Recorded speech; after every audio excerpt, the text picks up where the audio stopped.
April's good സ്റ്റോറീസിലേക്ക് ഏവർക്കും സ്വാഗതം. ജോസി വാഗമറ്റം എഴുതിയ നോവൽ ചക്രവാതം, അധ്യായം 29. പണ്ടാരക്കളം ജംഗ്ഷനിൽ നിന്ന് ചെമ്പുംപുറത്തേക്കുള്ള റോഡിലേക്ക് തിരിഞ്ഞ് കുറേ ദൂരം പോയ ശേഷം റോഡരികിൽ കണ്ട ചെറിയ പച്ചക്കറി കടയ്ക്കരികെ പോലീസ് ജീപ്പ് നിന്നു.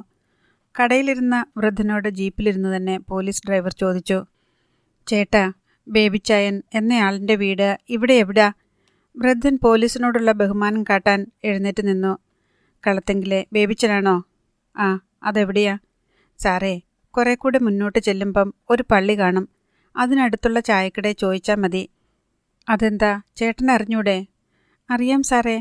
അതായത് പള്ളിയുടെ അവിടുന്ന് കിഴക്കോട്ട് തിരിഞ്ഞ് ഒരു ഫർലോങ് ചെന്നിട്ട് തെക്കോട്ട് മാറി മില്ലിൻ്റെ അടുത്തുനിന്ന് പടിഞ്ഞാട്ട്. മതി, ഞങ്ങൾ ചായക്കടയിൽ ചോദിച്ചോളാം. Driver jeep മുൻപോട്ടെടുത്തു. ജീപ്പിന് പിന്നിലായി ജോൺ ചാണ്ടിയുടെ ബെൻസ് കാറും പോയിക്കൊണ്ടിരുന്നു. ചെമ്പുപുറം പള്ളിക്ക് സമീപം എത്തിയ ശേഷം അവിടെ കണ്ട ചായക്കടയിൽ പോലീസ് ഡ്രൈവർ കളത്തെങ്കൽ ബേബിച്ചായൻ്റെ വീട്ടിലേക്കുള്ള വഴി തിരക്കി. ചായക്കട ഉടമ പൈലിക്കുട്ടി അവിടെ നിന്നങ്ങോട്ടുള്ള വഴി തെക്കും വടക്കും തിരുത്തി ലെഫ്റ്റും റൈറ്റുമാക്കി കൃത്യമായി പറഞ്ഞു കൊടുത്തു. ബേബിച്ചായൻ്റെ വീടിന് മുൻപിൽ ഒരു തെങ്ങിൽ വീട് വിൽപ്പനയ്ക്ക് എന്നെഴുതിയ ഒരു തകിട് തറച്ചിട്ടുണ്ടെന്നും പറഞ്ഞു. ഒരു തോടിന് സമീപത്തു കൂടിയാണ് ഇനിയുള്ള റോഡ്. അവിടെ ചെമ്പുപുറം പാലത്തിനരികെ വലിയ വള്ളങ്ങളിൽ നെല്ല് കയറ്റുന്ന പണി നടക്കുന്നുണ്ടായിരുന്നു. ജീപ്പും കാറും പിന്നെയും മുന്നോട്ട് പോയി. വീതി കുറഞ്ഞ റോഡാണെങ്കിലും കോൺക്രീറ്റ് ചെയ്തിരിക്കുന്നതിനാൽ പോലീസ് ജീപ്പും ബെൻസ് കാറും സുഗമമായി ബേബിച്ചൻ്റെ വീടിന് മുൻപിൽ വരെ എത്തി. പൈലിക്കുട്ടി പറഞ്ഞതുപോലെ വീട് വിൽപ്പനയ്ക്ക് എന്ന് എഴുതിയ തകിട് തറച്ച തെങ്ങും കണ്ടു. പക്ഷേ ആ വീട്ടിലേക്ക് വാഹനങ്ങളൊന്നും കടന്നു ചെല്ലാനുള്ള ഇടമില്ല. വണ്ടി തിരിക്കാൻ പോലും സൗകര്യമില്ല. പരിസരത്തുള്ള 2 വീടുകളുടെ മുറ്റത്തായി ജോൺ ചാണ്ടിയുടെ കാറും പോലീസ് ജീപ്പും കയറ്റിയിട്ടു. പോലീസ് ജീപ്പ് കയറ്റിയിട്ടിടത്ത് 2 ചെടിച്ചട്ടി പൊട്ടുകയും മുറ്റത്തിന് അതിര് നിർണയിച്ച് പാകിയ ഇഷ്ടികകൾ പൊളിഞ്ഞു പോവുകയും ചെയ്തു. ആ വീട്ടിലെ ഗ്രഹനാഥൻ്റെ ഭാര്യ താടിക്ക് കൈയൂന്നി വിഷമിച്ചു നിന്നു. പോലീസായതുകൊണ്ട് അനിഷ്ടം പ്രകടിപ്പിക്കാനും വയ്യ. പോലീസായതുകൊണ്ട് പോലീസ് സോറിയൊന്നും പറഞ്ഞതുമില്ല. ബേബിച്ചായൻ്റെ വീട്ടിൽ ഭാര്യയും മോളും മാത്രമേ ഉണ്ടായിരുന്നുള്ളൂ. ബേബിച്ചായൻ മോനെയും കൊണ്ട് ആശുപത്രി പോയതാ. ഉടനെ വരുമായിരിക്കും. ബേബിച്ചായൻ്റെ ഭാര്യ പോലീസിനോട് പറഞ്ഞു. ഏതാശുപത്രിയാ? എവിടെയാ? ചങ്ങനാശ്ശേരി. ആർക്കാ അസുഖം? മകനാണോ? അതെ. പോലീസുകാർ വീട്ടുമുറ്റത്ത് അങ്ങിങ്ങ് മാറി നിന്ന് അടുത്ത നടപടി എന്തെന്ന് ആലോചിച്ചു. ഒടുവിൽ SI വന്ന് ചോദിച്ചു, ശൗരിക്കുട്ടി എന്നൊരുത്തൻ ബേബിച്ചിനെ കാണാനോ മറ്റോ വന്നിട്ടുണ്ടായിരുന്നോ? ശൗരിക്കുട്ടിയോ? അറിയാൻ മേല സാറേ. ഇവിടെ വന്നിട്ടേയില്ല. ശൗരിക്കുട്ടി. ആ സ്ത്രീ ഓർമ്മയിൽ പരതി. ബേബിച്ചായൻ്റെ കൂടെ പണ്ട് കൈനകരിയിലെ റിസോർട്ടിൽ നിന്നുള്ളവനാ. അന്ന് 10-12 വയസ്സേ ഉണ്ടായിരുന്നുള്ളൂ. കുറേ വർഷങ്ങൾക്ക് മുൻപാ. ചിന്നമ്മയ്ക്ക് ഇപ്പോൾ ഓർമ്മ വന്നു. ശൗരിക്കുട്ടി എന്ന പയ്യൻ അവൻ്റെ അമ്മയെയും കൂട്ടി ബേബിച്ചായനെ കാണാൻ വന്നതും അവർ ഓർത്തെടുത്തു. ശരിയാ, ശൗരിക്കുട്ടി എന്ന് പേരുള്ള ഒരു പയ്യൻ ബേബിച്ചായൻ്റെ കൂടെ ഉണ്ടായിരുന്നു. കുറേ കാലം മുൻപാ. ചിന്നമ്മ പോലീസുകാരോട് പറഞ്ഞു. അവനെ ഈ അടുത്ത കാലത്തെങ്ങാനും കണ്ടിട്ടുണ്ടോ? ഇല്ല, അവൻ്റെ പേര് പോലും മറന്നുപോയിരുന്നു. അവൻ്റെ വീട് എവിടാണെന്നറിയാമോ? ആലപ്പുഴയാ. അർത്തുങ്കൽ ഭാഗത്ത് എവിടെയോ ആണെന്ന് തോന്നുന്നു. അവർ സംസാരിച്ചു കൊണ്ട് നിൽക്കുമ്പോൾ ഒരു ഓട്ടോറിക്ഷ വീടിന് മുന്നിലെ റോഡിൽ വന്നു നിന്നു. അതിൽ നിന്ന് ഒരു ബാലനും ബേബിച്ചായനും ഇറങ്ങി. വീട്ടുമുറ്റത്തും വരാന്തയിലും പോലീസ് നിൽക്കുന്നത് കണ്ട് ബേബിച്ചായൻ ഒന്ന് വിരണ്ടു. പോലീസ് തിരക്കി വരേണ്ട ഒരു കുറ്റവും ചെയ്തിട്ടില്ലാത്തതിനാൽ പെട്ടെന്ന് തന്നെ ആ അമ്പരപ്പ് മാറി.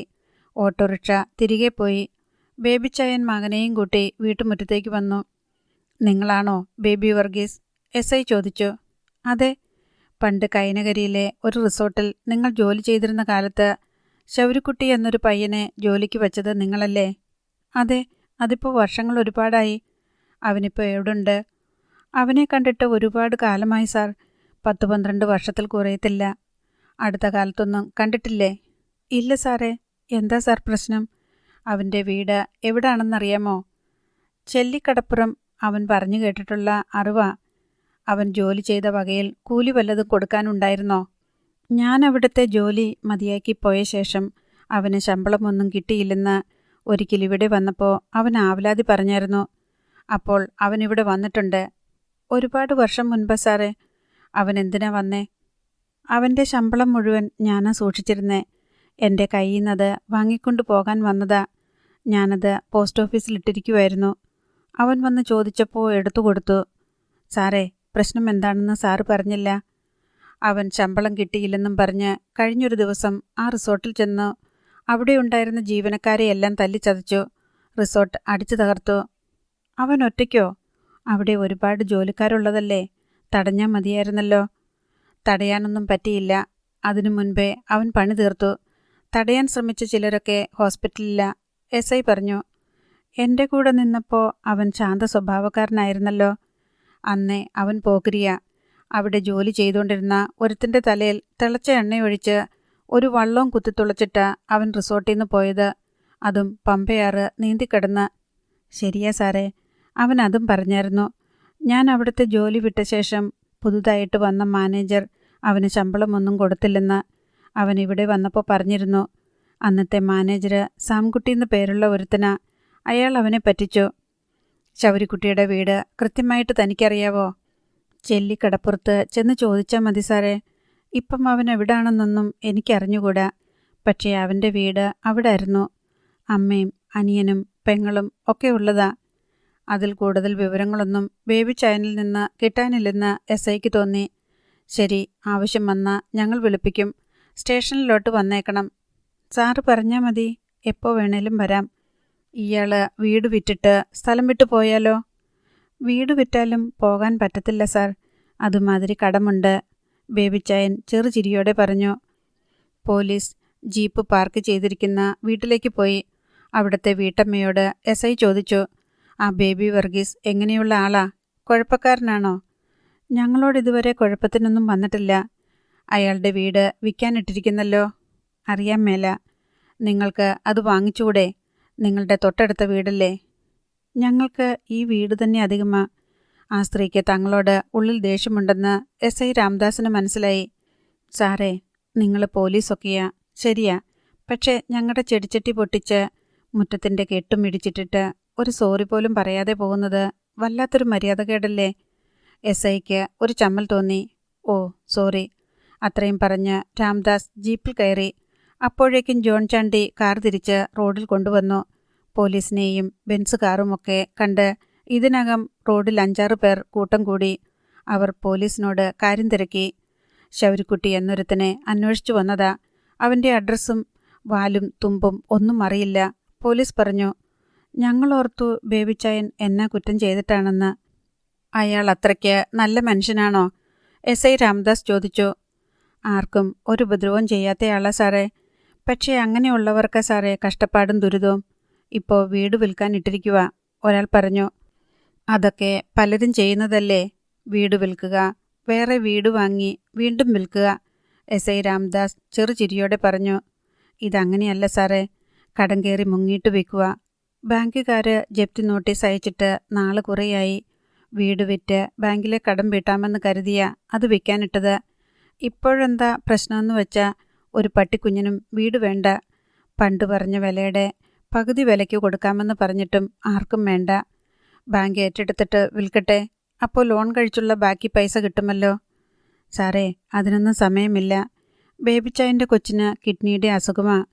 കിഡ്നി മാറ്റിവെക്കണം. ഞങ്ങൾ നാട്ടുകാരെല്ലാം കൂടെ ഫണ്ട് പിരിക്കുന്നുണ്ട്. വല്ലതും തന്നിട്ട് പോകണം സാർ. പോലീസിൻ്റെ അടുത്ത് പിരിവിന് വരുന്നോ? ഇയാൾ ആള് കൊള്ളാമല്ലോടോ. സാറേ, പോലീസുകാരാണെങ്കിലും മനുഷ്യന്മാരല്ലേ. സർക്കാർ ഉദ്യോഗമുള്ളവർ നിങ്ങളൊക്കെ സഹായിച്ചില്ലെങ്കിൽ പിന്നെ ആര് സഹായിക്കും സാറേ? പുളിങ്കുന്നുകാരൻ അന്തോണി ഭയമോ മടിയോ കൂടാതെ കാര്യം പറഞ്ഞു. രാജപ്പൻ്റെ കയ്യിലുണ്ടായിരുന്ന പിരിവിട്ടിന്നിൽ എല്ലാ പോലീസുകാരെ കൊണ്ടും 20-50 രൂപ വീതം ഇടിവിച്ചിട്ട് അവർ പോലീസിനെ വിട്ടയച്ചു. പുറകെ ബെൻസ് കാറിൽ വന്ന ജോൺ ചാണ്ടിയെയും നാട്ടുകാർ തടഞ്ഞു. അയാൾ പണം കൊടുക്കാതിരിക്കാൻ പല ഉപായങ്ങളും നോക്കിയെങ്കിലും നാട്ടുകാർ സമ്മതിച്ചില്ല. ബേബിച്ചായൻ്റെ പഴയ മുതലാളിയായിരുന്നെന്ന് അറിഞ്ഞപ്പോൾ 1000 രൂപയെങ്കിലും ഇട്ടേ മതിയാവൂ എന്ന് നിർബന്ധം പിടിച്ചു. ഒടുവിൽ 2 500-ൻ്റെ നോട്ടുകൾ കൊടുത്ത് ജോൺ ചാണ്ടി തലയുരി. ചെമ്പും പുറത്തുനിന്ന് പോലീസ് നേരെ പോയത് ആലപ്പുഴ അർത്തുങ്കൽ ഭാഗത്തേക്കായിരുന്നു. ചെല്ലിക്കടപ്പുറത്ത് ശൗരിക്കുട്ടിയുടെ വീട് എവിടെയാണെന്ന് തിരക്കിപ്പിടിച്ച് പോലീസ് അവിടെ എത്തി. ആഞ്ചലോസ് കടപ്പുറത്തായിരുന്നു. ഡെന്നിച്ചൻ കടലിൽ. എമിലിയും കുഞ്ഞണ്ണയും ജാനറ്റും വീട്ടിലുണ്ടായിരുന്നു. പോലീസിനെ കണ്ടതും ഓല മെടഞ്ഞുകൊണ്ടിരുന്ന കുഞ്ഞണ്ണ വിരണ്ടു. അവർ അപ്പോൾ തന്നെ എമിലിയെ വിളിച്ചുകൊണ്ട് എഴുന്നേറ്റു. എമിലി തിണ്ണയിലേക്ക് ഇറങ്ങി വന്നു. SI രാംദാസ് 2 സ്ത്രീകളെയും മാറി മാറി നോക്കി. ശൗരിക്കുട്ടിയുടെ വീട് ഇതാണോ? എമിലി ആ ചോദ്യം കേട്ട് അന്തം വിട്ടു. ശൗരിക്കുട്ടി എന്ന പേര് തന്നെ കടപ്പുറത്തു നിന്ന് മറഞ്ഞു പോയിരിക്കുന്നു. ആ നാമം ആരും ഉച്ചരിക്കാറില്ല. വർഷങ്ങൾക്ക് മുൻപ് മരിച്ചുപോയ ഒരാളെ സ്മരിക്കുന്നത്ര പോലും ഓർമ്മിക്കപ്പെടാറില്ല ശൗരിക്കുട്ടി. ചെല്ലിക്കടപ്പുറത്തെ മനുഷ്യരുടെ മനസ്സിൽ നിന്ന് ശൗരിക്കുട്ടിയുടെ രൂപവും ഓർമ്മയും മാഞ്ഞുപോയിട്ട് വർഷങ്ങൾ എത്ര കഴിഞ്ഞു. ഒരു തവണ ആന്ധ്രാക്കടലിൽ വെച്ച് ശൗരിക്കുട്ടിയെ ആരോ കണ്ടുവെന്ന പരാമർശം മാത്രം അകലെ ആകാശത്തെങ്ങോ ഒരു മിന്നലൊളി ഉണ്ടായതുപോലെ എമിലിയുടെ മനസ്സിൽ കിടപ്പുണ്ട്. ഇപ്പോൾ ശൗരിക്കുട്ടിയുടെ വീടാണോ ഇതെന്ന് തിരക്കി പോലീസ് വരേണ്ട കാര്യമെന്താണ്? ആ പേരും ഈ വീടും പോലീസും തമ്മിൽ എങ്ങനെയാണ് ഇപ്പോൾ ബന്ധം വന്നത്? ഇത് തന്നെയാ സാറേ, എമിലി പറഞ്ഞു. ശൗരിക്കുട്ടി എവിടെ? പോയിട്ട് 10 വർഷമാകുന്നു സാർ. 10 വർഷമോ? പിന്നെ വന്നിട്ടേയില്ല? ഇല്ല സാറേ. എന്നാ സാറേ ശൗരിക്കുട്ടീനെ അന്വേഷിച്ചത്? അവൻ്റെ പേരിലൊരു കേസുണ്ട്.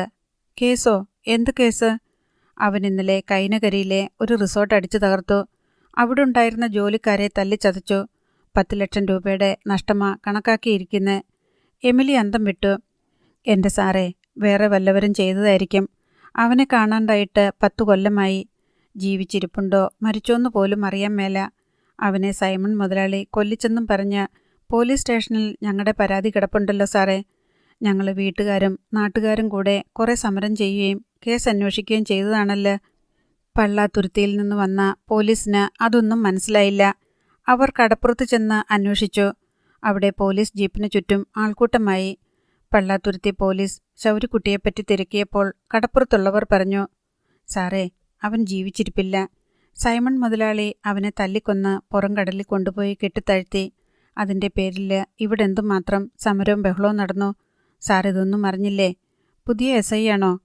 ഞാൻ അർത്തുങ്കൽ സ്റ്റേഷനിലെ SI അല്ല, പള്ളാത്തുരുത്തിന്ന് വരികയാണ്. അതാണ് സാറിന് അറിയാതെ പോയത്. ശൗരിക്കുട്ടി ഇല്ല സാറേ, ജീവിച്ചിരിപ്പില്ല. SI രാംദാസ് ചിന്താക്കുഴപ്പത്തിലായി. ജോൺ ചാണ്ടിയെ വിളിച്ചു മാറ്റി നിർത്തി അയാൾ പറഞ്ഞു, അവൻ ചത്തുപോയെന്നാണല്ലോ എല്ലാവരും പറയുന്നത്. അവൻ പിന്നെങ്ങനാ നിങ്ങളുടെ റിസോർട്ടിൽ വന്ന് അടിപിടി ഉണ്ടാക്കുന്നേ? ഇവിടുത്തുകാര് കഴിഞ്ഞ 10 വർഷമായിട്ട് അവനെ കണ്ടിട്ടേയില്ല. നിങ്ങൾക്ക് വേറെ ആരെങ്കിലും ശത്രുക്കളുണ്ടോ? വേറെ ശത്രുക്കൾ? ജോൺ ചാണ്ടിക്ക് ഒരെത്തും പിടിയുമില്ല. അങ്ങനൊരു ശത്രു ഇല്ല സാറേ. കാണും, നിങ്ങൾക്കറിയാഞ്ഞിട്ടായിരിക്കും. നിങ്ങളെപ്പോലെ ഹൗസ് ബോട്ടും റിസോർട്ടും ഒക്കെയുള്ള വേറെയും ആൾക്കാരുണ്ടല്ലോ. ഇനിയിപ്പോൾ കുറേ നാളത്തേക്ക് നിങ്ങളുടെ റിസോർട്ടും ബിസിനസ്സും കുളമായില്ലേ? അതിൽ നിന്ന് നേട്ടമുണ്ടാക്കുന്നത് ഏത് റിസോർട്ടുകാരനാണെന്ന് നോക്ക്. ആ ഗ്രൂപ്പ് കൊട്ടേഷൻ കൊടുത്ത് ചെയ്യിച്ചതായിരിക്കും. അങ്ങനെയാണെങ്കിൽ ഈ ശൗരിക്കുട്ടിയുടെ പേര് എങ്ങനെ വന്നു സാറേ? കൈനകരിന്ന് 14 കൊല്ലം മുൻപ് പമ്പയാർ നീന്തിപ്പോയവനാ. ഇവിടുന്ന് കാണാതായിട്ട് 10 വർഷം. അവൻ്റെ പേരും പറഞ്ഞ് അവൻ്റെ കൂലിയും ചോദിച്ചോണ്ട് ആ കാലത്തെ ഓരോ കാര്യങ്ങളും എണ്ണി എണ്ണി പറഞ്ഞുകൊണ്ട് വേറൊരുത്തൻ എങ്ങനെ വന്നു? ജോൺ ചാണ്ടിയുടെ ചോദ്യത്തിന് രാംദാസിന് മറുപടി ഉണ്ടായില്ല. അധ്യായം 30. പോലീസ് വീണ്ടും വീട്ടുമുറ്റത്തേക്ക് വന്നത് കണ്ട് എമിലി പിന്നാമ്പുറത്ത് നിന്ന് മുൻവശത്തേക്ക് ചെന്നു. ഒന്നുകിൽ ശൗരി, അല്ലെങ്കിൽ അവനെ നന്നായി അറിയാവുന്ന ഏതോ ഒരുത്തൻ. ഈ 2 പേരിലൊരാളാ റിസോർട്ടിൽ പോയി അക്രമം നടത്തിയത്. SI രാംദാസ് എമിലിയോട് പറഞ്ഞു. പഴയ കണക്ക് പറഞ്ഞുകൊണ്ടാ അവൻ അവിടെ അടിച്ചു തകർത്തത്. എന്ത് കണക്കാ സാറേ? എമിലി ചോദിച്ചു. ശൗരി പണ്ട് ആ റിസോർട്ടിൽ പണിയെടുത്ത വകയിൽ കൂലി വല്ലതും ബാക്കി കിട്ടാനുണ്ടായിരുന്നോ? ഉണ്ടായിരുന്നു. അവിടെ ഇരുന്ന മാനേജർ കൊടുത്തില്ല. അതെത്ര രൂപയുണ്ടായിരുന്നു? ഓർക്കുന്നില്ല സാറേ. അവൻ ആ പൈസയും അതിൻ്റെ പലിശയും ചോദിച്ചോണ്ടാ വന്നേ. അത് കൊടുക്കാത്തതിൻ്റെ പേരില്ല ആക്രമണം നടത്തിയത്. എമിലിയുടെ ഹൃദയം ദ്രുതഗതിയിൽ മിടിച്ചു. അങ്ങനെ എന്തെങ്കിലും സംഭവിച്ചിട്ടുണ്ടെങ്കിൽ അത് ശൗരിക്കുട്ടി തന്നെ ആയിരിക്കുമെന്ന് അവൾക്ക് തോന്നി. പണ്ടാരക്കളത്ത് താമസിക്കുന്ന ബേബിച്ചൻ എന്നയാളുടെ വീട്ടിൽ ശൗരിക്കുട്ടിയെയും കൂട്ടി നിങ്ങൾ പോയിട്ടില്ലേ? അതൊക്കെ കുറേ വർഷം മുൻപാ, എമിലി പറഞ്ഞു. എന്തായാലും അവനെപ്പറ്റി എന്തെങ്കിലും വിവരം കിട്ടിയാ അപ്പം തന്നെ ഞങ്ങളെ അറിയിച്ചേക്കണം. 10 ലക്ഷം രൂപയുടെ നഷ്ടമാ അവൻ റിസോർട്ടിലുണ്ടാക്കി വെച്ചത്. 10 ലക്ഷം രൂപയോ? എമിലി കണ്ണുമിഴിച്ചു. അത്രയൊക്കെ വിലയുണ്ട് സാറേ അവിടുത്തെ സാധനങ്ങൾക്ക്. അവിടെ വന്ന് നോക്കിയാൽ കാണാൻ പറ്റും നിങ്ങൾക്ക്. അവനുണ്ടാക്കി വെച്ചതാ നാശനഷ്ടങ്ങൾ. അവൻ്റെ സ്വഭാവം നിങ്ങൾക്കല്ലേ അറിയത്തുള്ളൂ. നിങ്ങളല്ലേ പ്രസവിച്ചു വളർത്തിയേ. അവൻ എങ്ങനത്തവനാ? ശൗര്യം കൂടുതലാ സാറേ. പിന്നെ വെറുതെ ആരെയും ഉപദ്രവിക്കത്തില്ല. അവൻ്റെ പേരിൽ കേസുണ്ട്. എവിടെ വെച്ച് കിട്ടിയാലും അവനെ അറസ്റ്റ് ചെയ്യും. അവനെ ഒളിപ്പിക്കാൻ ശ്രമിച്ച നിങ്ങളും അകത്തു പോകും. പറഞ്ഞില്ലെന്ന് വേണ്ട. എസ് ഐ രാംദാസ് മുന്നറിയിപ്പ് നൽകി. അതിനുശേഷം അയാൾ റോഡരികിൽ നിർത്തിയിട്ടിരുന്ന ജീപ്പിനടുത്തേക്ക് നടന്നു. ജീപ്പിന് പിന്നിൽ ജോൺ ചാണ്ടിയുടെ ബെൻസ് കാർ കാത്തുകിടപ്പുണ്ടായിരുന്നു. ജോൺ ചാണ്ടി ബെൻസിൽ നിന്ന് ഇറങ്ങി രാംദാസിൻ്റെ അടുത്തേക്ക് വന്നു. നമുക്ക് സൈമൺ തരകനെ കൂടി ഒന്ന് കണ്ടിട്ട് പോകാം. കാരക്കേടൻ. അയാൾക്ക് ഈ പ്രദേശത്ത് എന്ത് നടന്നാലും അറിയാം. അയാളുടെ ഭാര്യയ്ക്ക് എൻ്റെ കുടുംബവുമായി അല്പം റിലേഷൻഷിപ്പുണ്ട്. എന്നാ അങ്ങോട്ട് വിട്ടു. ജോൺ ചാണ്ടിയുടെ ബെൻസ് മുൻപേ പോയി. പോലീസ് ജീപ്പ് പിന്നാലെയും. സൈമൺ തരകൻ കാരക്കാട്ട് ബംഗ്ലാവിലുണ്ടായിരുന്നു. ജോൺ ചാണ്ടിയുടെ പണവും പ്രതാപവും രാഷ്ട്രീയ പദവിയും അറിയാവുന്നതുകൊണ്ട് സൈമൺ തരകൻ ഹൃദ്യമായ സ്വീകരണമാണ് നൽകിയത്. ശൗരിക്കുട്ടി ജോൺ ചാണ്ടിയുടെ റിസോർട്ട് അടിച്ചു തകർത്തു എന്ന് കേട്ടപ്പോൾ സൈമൺ തരകന് തൻ്റെ നട്ടലിനുള്ളിൽ ഒരു പഴുതാര ഇഴഞ്ഞ പോലെ തോന്നി. ഏയ്, അവനായിരിക്കാൻ ഒരു സാധ്യതയുമില്ല. സൈമൺ ഉറപ്പുണ്ടോ? അതൊരു കുന്തമുനയുള്ള ചോദ്യമായിരുന്നു. ചോദ്യം എനിക്ക് മനസ്സിലായി. ഞാൻ അവനെ തല്ലിക്കൊന്ന് പുറംകടലിൽ കൊണ്ടുപോയി കെട്ടിത്താഴ്ത്തിന്ന് പറഞ്ഞുകൊണ്ട് നടന്നവരാ ഈ ചെല്ലിക്കടപ്പുറംകാര്. അതിൻ്റെ പേരും പറഞ്ഞ് പോലീസ് കേസെടുക്കുകയും ഒരുപാട് അന്വേഷിക്കുകയും ചെയ്തു. ചത്തുപോയവനെ എവിടെ കണ്ടുകിട്ടാനാ? ചത്തെന്ന് ഉറപ്പാണോ? ഇല്ലെങ്കിൽ ആളിനെ കാണണ്ടേ? ഭൂമിക്ക് മേലെ ഇല്ലല്ലോ. അപ്പോൾ റിസോർട്ടിൽ വന്ന് തല്ലിപ്പൊളിച്ചതോ? ജോൺ ചാണ്ടി ചോദിച്ചു. അവന് കാശ് കൊടുക്കാനുണ്ടായിരുന്നോ? സൈമൺ തരകൻ മറുചോദ്യം ഇട്ടു. കാണുമായിരിക്കും, ജോൺ ചാണ്ടി പറഞ്ഞു. അന്നും ഇന്നും സാംകുട്ടിയ റിസോർട്ടിൻ്റെ മാനേജർ എൻ്റെ മൂത്ത പെങ്ങടെ മകനാ. പൈസയൊന്നും കൊടുക്കാനില്ലായിരുന്നെന്നാ അവൻ പറയുന്നേ. പക്ഷേ ശൗരി കൃത്യമായിട്ട് അവനോട് കണക്ക് പറഞ്ഞു. സാംകുട്ടിക്ക് മുൻപ് അവിടെ മാനേജരായിട്ടിരുന്നത് ബേബിച്ചനാ. ബേബിച്ചൻ്റെ വീട്ടിൽ ചെന്ന് ചോദിച്ചപ്പോഴും അയാൾ പറഞ്ഞത് പൈസ കൊടുക്കാനുണ്ടെന്നാ. ശൗരിയുടെ അമ്മയോട് ചോദിച്ചപ്പോൾ അവരും സമ്മതിച്ചു. അപ്പോൾ നമ്മളെന്താ മനസ്സിലാക്കണ്ടേ? ജോൺ ചാണ്ടിയുടെ ചോദ്യം എവിടേക്കാണ് വിരൽ ചൂണ്ടിയതെന്ന് സൈമൺ തരകന് മനസ്സിലായി. അവൻ ജീവനോടെ ഉണ്ട് സൈമൺ. അവൻ തന്നെയേ വന്നത്. പക്ഷേ അവൻ അതേപോലെ മുങ്ങിക്കളഞ്ഞു. ജോൺ ചാണ്ടി അടിവരയിട്ട് പറഞ്ഞു. അവൻ ചെല്ലിക്കടപ്പുറത്ത് കാലുകുത്തിയ ആ വിവരം ഞാൻ അറിയും. അപ്പം തന്നെ ഞാൻ നിങ്ങളെ വിളിച്ചു പറഞ്ഞോളാം. സൈമൺ തരകൻ രാംദാസിന് ഉറപ്പ് കൊടുത്തു. അവൻ വന്നാലും ഇല്ലെങ്കിലും എനിക്ക് 10 ലക്ഷം പോയി കിട്ടി. അവനെ പിടിച്ചൂന്ന് വെച്ച് എനിക്ക് നഷ്ടപ്പെട്ട മുതൽ തിരിച്ചു കിട്ടുമോ? അതെങ്ങനെ ഈടാക്കും? അവൻ്റെ കയ്യിൽ നിന്ന് തന്നെ ഈടാക്കണം. അവൻ്റെ കയ്യിൽ അതിനുള്ള മുതലുണ്ടോ? അവൻ്റെ വീട് ഞങ്ങൾ കണ്ടു.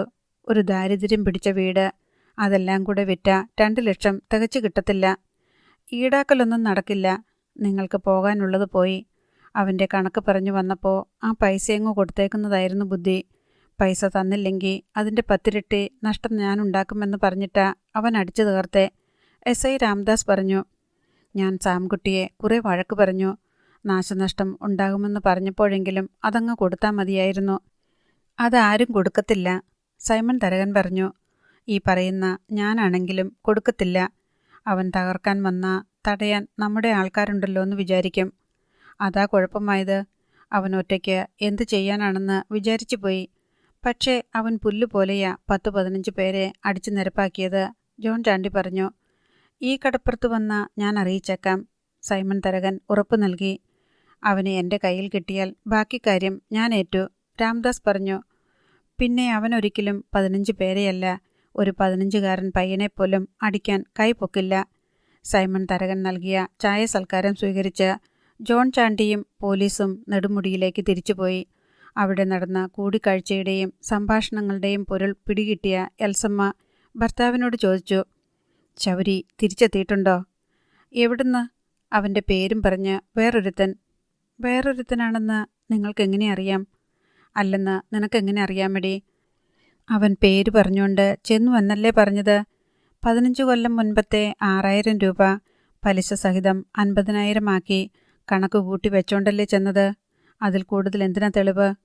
എന്നിട്ട് അവൻ എവിടെ പോയി? അവനറിയരുതോ പോലീസ് കേസ് വരുമെന്നും അറസ്റ്റ് ഉണ്ടാകുമെന്നും ഒക്കെ? ബുദ്ധിയുള്ള ആരെങ്കിലും നിന്നു കൊടുക്കുമോ? ഇതൊക്കെ എനിക്കറിയാം, നീ പറഞ്ഞു തരണ്ട. ശൗരിയെ ആന്ധ്രാക്കടലിൽ വെച്ച് കണ്ടെന്ന് 3-4 കൊല്ലം മുൻപ് കേട്ടത് ശരിയായിരുന്നു അല്ലേ? അതിൻ്റെ പുറകിന് ഞങ്ങൾ അന്വേഷിച്ചു പോയതല്ലേ? എന്നിട്ട് അവൻ്റെ പൊടി പോലും ഇല്ലായിരുന്നല്ലോ. അതിപ്പാ നിങ്ങൾക്ക് കണ്ടുപിടിക്കാൻ പറ്റിയില്ലെന്ന് വെച്ച് അവൻ ഈ ഭൂമിയിലില്ലെന്നല്ലോ അതിൻ്റെ അർത്ഥം. അവനുണ്ടെങ്കിൽ എന്നാ, നിന്റെ പറച്ചിൽ കേട്ട തോന്നുമല്ല അവനെന്നെ ഏതാണ്ട് ചെയ്യുമെന്ന്. അവൻ ചെയ്തത് എന്താണെന്ന് കേട്ടല്ലോ.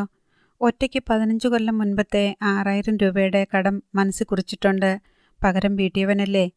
അവൻ്റെ മനസ്സിൽ വേറെ എന്തെല്ലാം കുറിച്ചു വച്ചിട്ടുണ്ടായിരിക്കും. സൈമൺ തരകൻ അപായ മുന്നറിയിപ്പ് കേട്ട വേവലാതിയോടെ ഭാര്യയുടെ മുഖത്തേക്ക് തറപ്പിച്ചു നോക്കി. അവൻ ജനിച്ചപ്പം മുതൽ 14 വർഷക്കാലം നിങ്ങൾ എന്തെല്ലാം ചെയ്തു അവനോട്? അപ്പനും മക്കളും ഒന്ന് കരുതിയിരിക്കുന്നത് നല്ലതാ. സൈമൺ തരകൻ്റെ നട്ടെല്ലിനുള്ളിൽ പഴുതാര ഉണർന്നു. അത് പതിയെ ഇഴഞ്ഞു തുടങ്ങി. നമ്മുടെ ഡാൻഡസിൻ്റെ പ്രായം അവന്. 15 പേരെ തല്ലിച്ചതച്ച് ഒരു റിസോർട്ട് മുഴുവൻ തല്ലി തകർക്കണമെങ്കിൽ അവൻ്റെ കൈക്കരുത്ത് എന്താ? അവൻ്റെ ഉള്ളിലെ കലി എത്രയാ? മിണ്ടാതെ പോയിക്കോ എൻ്റെ കണ്ണിൻ്റെ മുമ്പിന്ന്. ഈ ചെല്ലിക്കടപ്പുറത്ത് അവൻ കാലുകുത്തിയ അന്ന് അവൻ്റെ അന്തിമ.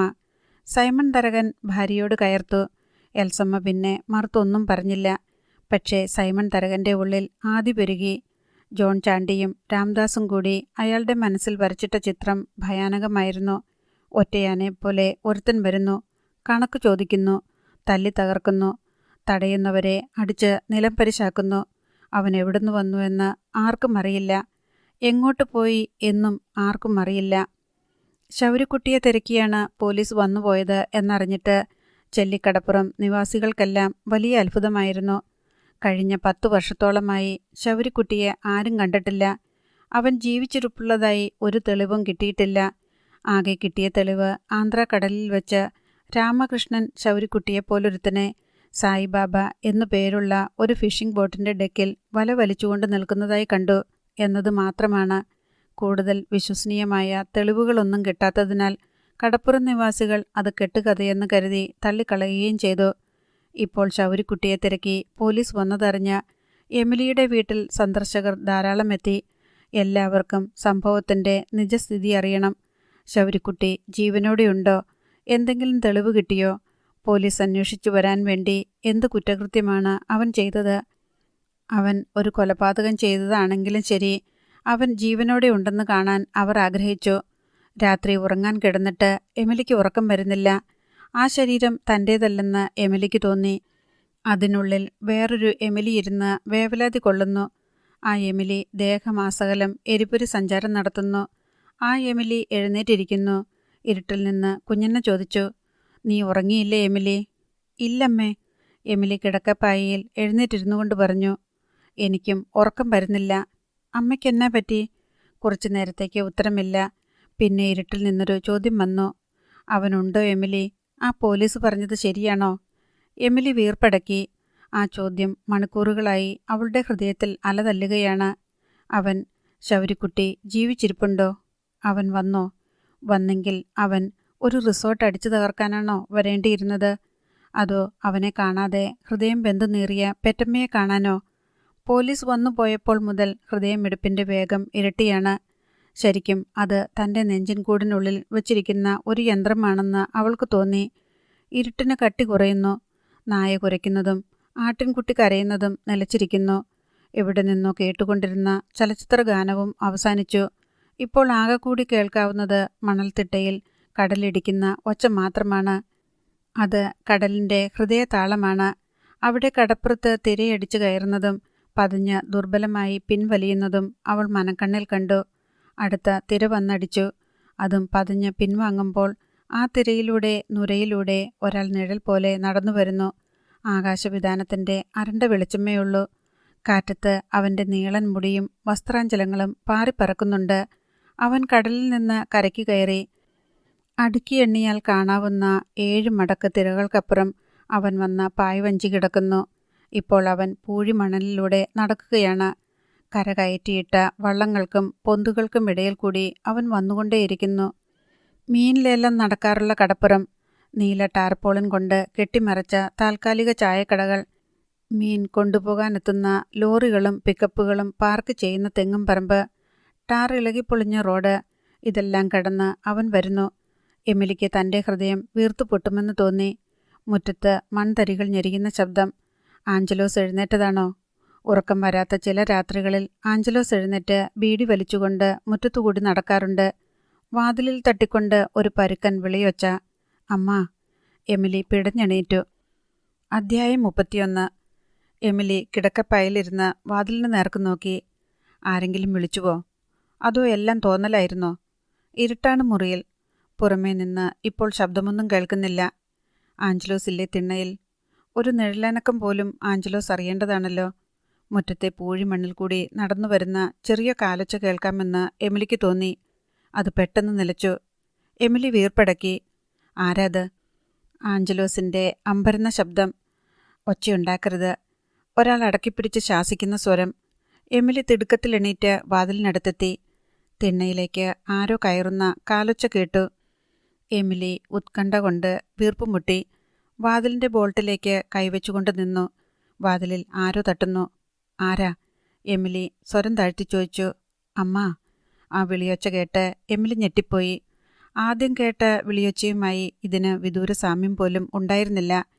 എമിലിയുടെ ഉടലാകെ ഒരു വിറയൽ പടർന്നു. ലൈറ്റിടാതെ അവൾ വാതിൽ തുറന്നു. തിണ്ണയിൽ ഒരാൾ രൂപം നിൽക്കുന്നത് നിഴൽ പോലെ കാണാം. എമിലി സന്ദേഹത്തോടെ അതിന് നേർക്ക് നോക്കി. ആഞ്ചലോസ് എണീറ്റ് നിൽക്കുന്നതും എമിലി ഒരു നിഴൽ പോലെ കണ്ടു. കരയിലെടുത്തിട്ട മത്സ്യം പോലെ പിടച്ചു പിടിച്ച് തൻ്റെ ഹൃദയം പൊട്ടിപ്പോകുമെന്ന് എമിലിക്ക് തോന്നി. മനസ്സുകൊണ്ട് ശൗരിക്കുട്ടിയുടെ രൂപം വരച്ച് തിണ്ണയിൽ നിൽക്കുന്ന രൂപത്തിലേക്ക് സന്നിവേശിപ്പിക്കാൻ ശ്രമിക്കുകയായിരുന്നു എമിലി. നിഴൽ രൂപം വാതിലിനടുത്തേക്ക് വന്നപ്പോൾ എമിലി പിന്നോട്ട് ഒരു ചുവട് മാറി. വാതിലിൽ നിന്ന് ഒരു കൈ അകത്തേക്ക് നീണ്ടു. ചിരപരിചിതമായ വിരലുകൾ ഒട്ടും തിരയാതെ തന്നെ സ്വിച്ച് ബോർഡിലെ ലൈറ്റിൻ്റെ സ്വിച്ചിട്ടു. അകത്ത് ബൾബ് തെളിഞ്ഞു. എമിലിയുടെ ശ്വാസവും ഹൃദയവും നിലച്ചുപോയി.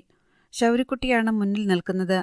14-ാമത്തെ വയസ്സിൽ തിരോധാനം ചെയ്തവൻ, മരിച്ചുപോയി എന്ന് കരുതപ്പെട്ടവൻ, കാരക്കാട്ട് സൈമൺ തരകൻ കൊന്നു കടലിൽ തള്ളി എന്ന് പ്രചരിപ്പിക്കപ്പെട്ടവൻ, തൻ്റെ മകൻ. എമിലിക്ക് അവനെ തിരിച്ചറിയാൻ ഒരു നിമിഷാർദ്ധം പോലും വേണ്ടി വന്നില്ല. തലചുറ്റി വീഴാൻ പോയ എമിലിയെ അവൻ തന്നെ താങ്ങി.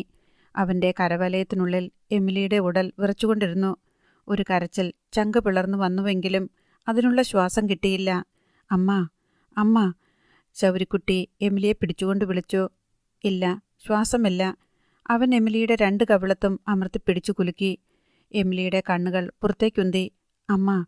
കുഴഞ്ഞു വീഴാൻ പോയ എമിലിയെ അവൻ കക്ഷങ്ങളിൽ കൂടി കൈയിട്ട് എടുത്തുയർത്തി വായുവിൽ ശക്തിയായി കുടഞ്ഞു. എമിലി ഏങ്ങി ശ്വാസം വലിച്ചു തുടങ്ങി. മറിഞ്ഞുപോയിക്കൊണ്ടിരുന്ന കണ്ണുകൾ നേരെയായി. മുറിയിലുണ്ടായ ബഹളത്തിൽ കുഞ്ഞന്നയും ജാനറ്റും ഡെന്നിച്ചനും ഉണർന്നു കഴിഞ്ഞിരുന്നു. ആഞ്ചലോസ് പരിഭ്രാന്തനായി തിണ്ണയിൽ നോക്കി നിൽപ്പുണ്ടായിരുന്നു. എമിലിയെ ശൗരിക്കുട്ടി താഴെ നിർത്തി. അവർക്കിപ്പോൾ ശരിക്കും ശ്വാസമെടുക്കാൻ കഴിയുന്നുണ്ട്. കുഞ്ഞന്ന എഴുന്നേറ്റപ്പാടെ കട്ടിലിൽ കണ്ണുമിഴിച്ചിരിക്കുകയാണ്. കണ്ണിൽ കാണുന്നത് സ്വപ്നമാണോ സത്യമാണോ എന്ന് വിശ്വസിക്കാൻ പറ്റാത്ത പോലെ. ശൗരിക്കുട്ടിയെ കുഞ്ഞന്ന തിരിച്ചറിഞ്ഞു. ഉയരവും ആൾ വലുപ്പവും താടിമീശകളും ഒക്കെ ഇപ്പോഴത്തെ ശൗരിക്കുട്ടിയിൽ രൂപമാറ്റം വരുത്തിയിട്ടുണ്ടെങ്കിലും 14 വയസ്സിൽ അവനെ അടുത്ത് പരിചയമുള്ളവർക്ക് തിരിച്ചറിയാൻ ബുദ്ധിമുട്ടില്ല. കുഞ്ഞന്ന ഒരു സ്വപ്ന സഞ്ചാരിയെപ്പോലെ കട്ടിൽ നിന്ന് എഴുന്നേറ്റു ശൗരിക്കുട്ടിയുടെ മുന്നിൽ വന്നു. അത് ശൗരിക്കുട്ടി തന്നെയെന്ന് ഉറപ്പുവരുത്താനെന്ന പോലെ അവൻ്റെ കയ്യിലും ചുമലിലും തൊട്ടും പിടിച്ചു നിന്ന് ശബ്ദമില്ലാതെ ചിരിച്ചു. ആ ചിരിക്കിടയിൽ അവരുടെ കണ്ണും നിറഞ്ഞു. ശൗരിക്കുട്ടി അവരെ കൂടി തൻ്റെ വലത് കൈകൊണ്ട് ചുറ്റിപ്പിടിച്ചു. ആരും സംസാരിച്ചില്ല. വാക്കുകൾക്കൊന്നും അർത്ഥമില്ലായിരുന്നു. അതിശയത്തോടെ കണ്ണും വയ്ക്കാതെ നോക്കിക്കൊണ്ട് നിന്ന ജാനറ്റിനെ അവൻ കൈകാട്ടി വിളിച്ചു. അവളിപ്പോൾ ഒരു പെൺകുട്ടിയല്ല, യുവതിയായി കഴിഞ്ഞിരിക്കുന്നു. അവൾ ലജ്ജിച്ചും പരിഭ്രമിച്ചും അവൻ്റെ അടുത്തേക്ക് വന്നു. അവൻ കുഞ്ഞിനെ വിട്ടിട്ട് ജാനറ്റിനെ വലത് കരം കൊണ്ട് ചുറ്റിപ്പിടിച്ചു.